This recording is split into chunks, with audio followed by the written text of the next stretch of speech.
Panorama group, जो सोचता है वो करता है। आपके अपने सपनों का आशियाना।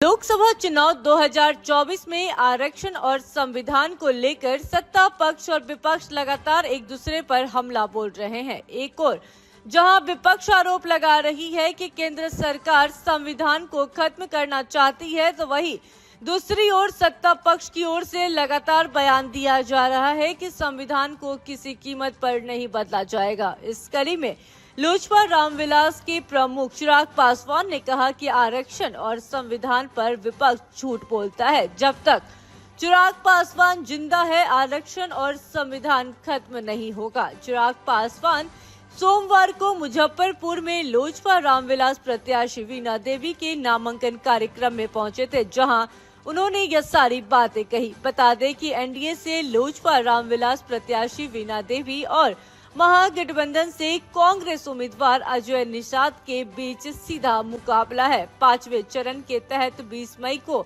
मुजफ्फरपुर में मतदान होगा। चिराग पासवान ने दावा करते हुए कहा कि तीसरी बार प्रधानमंत्री नरेंद्र मोदी पीएम बनने जा रहे हैं। चिराग ने कहा कि बिहार में 2 चरणों में 9 सीटों पर हुए चुनाव में सभी 9 सीटों पर एनडीए जीत रही है। लोगों ने नरेंद्र मोदी को एक बार फिर से पीएम बनाने का मन बना लिया है। उन्होंने कहा कि 4 जून को वैशाली लोकसभा का जीत का अंतर बड़ा होना चाहिए, जिससे लगे कि पीएम से वैशाली की जनता कितना प्यार करती है।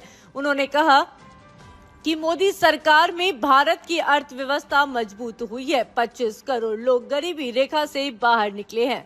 चिराग पासवान ने आरोप लगाते हुए कहा कि कांग्रेस और राजद के लोगों की संपत्ति हड़पने की बड़ी साजिश है। विपक्ष सत्ता में आई तो गरीबों की कल्याणकारी योजनाओं को बंद कर देगी। चिराग पासवान ने भारी मतों से वीणा देवी को जिताने का आह्वान किया। इस दौरान चिराग पासवान कहते हुए नजर आए कि वो मर जाएंगे, मिट जाएंगे, लेकिन संविधान और आरक्षण खत्म नहीं होने देंगे। तो वहीं डिप्टी सीएम सम्राट चौधरी ने कहा कि भारत को बनाने का संकल्प लेना है। प्रधानमंत्री मोदी को गरीबों की चिंता है।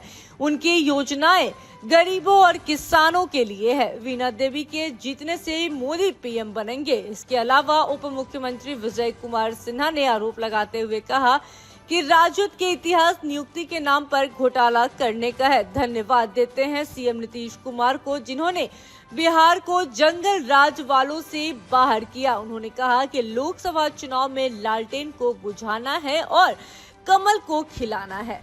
Bureau report, city post live.